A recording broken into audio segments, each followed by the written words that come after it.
Hey guys, welcome back to Ken Tamplin Vocal Academy. I'm here with lovely Sara Loera, my student, and we're picking off a bunch of different people, icons of music, and our next one is Etta James. Now, we don't claim to be anywhere near as awesome as Etta, but we really do want to kind of break down how she sings, but also her influences, who she's influenced. I mean, you know, Etta, as we know, maybe one of the greatest singers of all time in the rock world is Janis Joplin, who said that Etta was probably her greatest influence, and we can hear that in the distortion and the way Etta treats her voice. So you know, if you hear you know, hey hey hey, Baba McGee, you know, the real kind of grainy sort of sound. Christina Aguilera loves her. Christina Aguilera, in fact, she sang at her funeral. But you know, from Mariah Carey to you name it, there's been a lot of people that have been influenced by Etta and by Janis, but they all kind of go back to Etta. So we've decided not to do the flavor of the month, you know, At Last, or these other songs, whatever. We decided to do I Just Want to Make Love to You, and there's been a lot of bands that have covered that too, like Foghat and so forth. But we'd like to do this because it kind of is exemplary, I think, of the real Etta, the fun Etta, and also has some of the grime, but not too much, not overdone, but not the jazz standard stuff either. So with that said, we're going to listen to it here.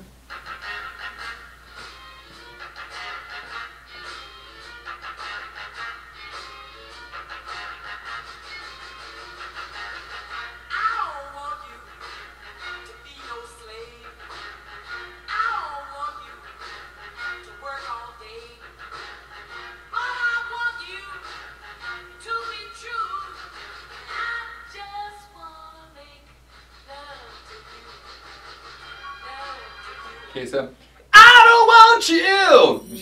She's just like, wow, bam, right out the gate, man. She hits us with a lot of compression. Now, I'm going to say this again. I've said it a lot. I hope you listen. I hope you take it to heart.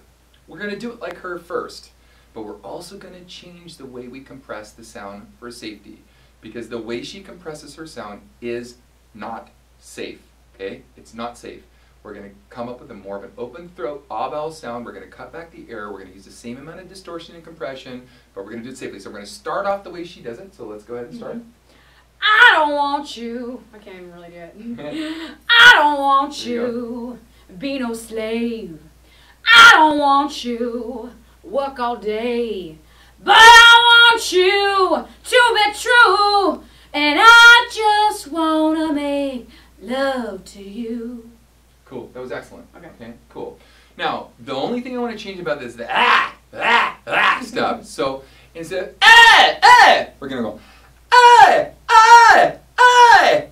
So I don't want you. I don't want you. We're going to actually compress the air. We're going to hold our breath when we do it. We're not going to I don't want you. We're not going to do it. I'm holding my breath. Let's go to the top here. I'm going to do this a line at a time to show you exactly.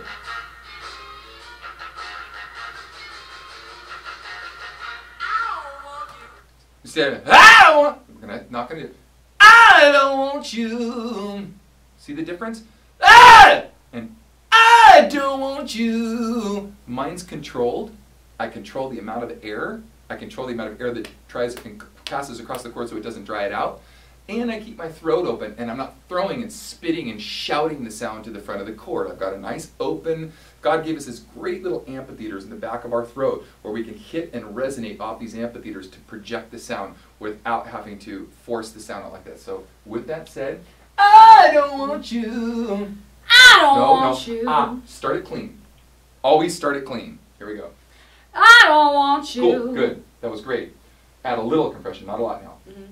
I don't want you. Go, get rid of it. Let the compression, instead of growling at the sound, and I know Christina growls and a lot of other Broadway people growl, but the kind of stuff, to me, for me, that sound is kind of cheesy. I'd rather hear a nice, gritty, distorted sound than someone kind of growling at me like they're barking dogs or something. So let's do it again.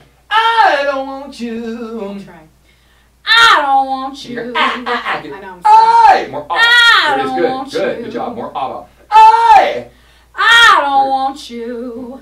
Be no slave. I don't want you. Hey! Hey! The ah vowel. I don't want you. Work all day. But I want you to be true. And I just want to make love to you, love to you. Ooh, love to you. Cool. Okay. Now, we could talk a lot about Etta and a lot about the different types of things, but I wanted to discuss specifically the way she compresses air and the way she compresses the sound. This isn't going to be some big, long, Etta James thing. I just wanted to show you that she has probably been maybe one of the greatest influences to female vocalists of all time, and a lot of people have tried to emulate that sound. Susan Tedeschi, like I said, we just talked about Christina Aguilera. Janis Joplin, maybe influenced. Maybe interestingly enough, she influenced Janis Joplin, and Janis Joplin maybe has influenced more female rock singers than any woman alive. So if you can do this sound and compress the sound safely, now I want to show one more thing that happens within the whole abdominal structure, the breath cycle, the way she takes her breath, the way her digastric muscle doesn't come down below her chin. She's got no tension in the throat here at all. You don't see veins popping out of her neck. Take your breath, right? Do the opening. I don't want you. Good. Be no whoa. slave. Take a breath between the two. Do it again. I don't want you. Breath. Be no slave. Another breath. I don't want you. Excellent. Breath. Work all day. Good. But I want you Breath. to be true. Breath. And I just wanna make love to you. That's excellent. So if you see, to me, that's perfect. Like, I couldn't ask for anything better than that. Now, as we compress this sound, we actually have to modify different sounds, and we have to control our air even more as we go up top. Hear me when I say this. It's really important.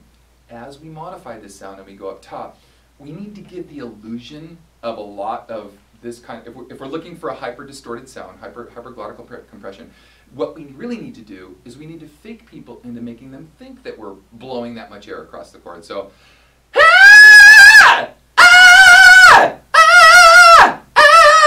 right? I'm not going, I'm not doing that because I'll kill myself. So because I'm controlling my air at the base of my neck, I'm holding it in my lung, I'm opening my throat. So clean is,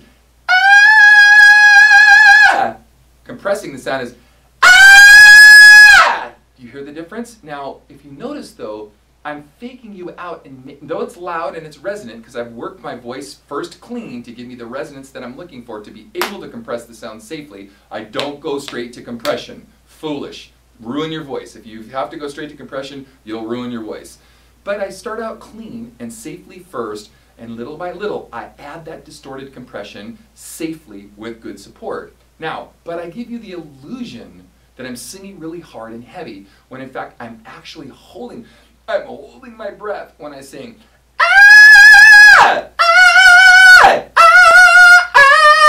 I'm holding back the sound because my resonance is big enough. I don't need it to be any bigger than that.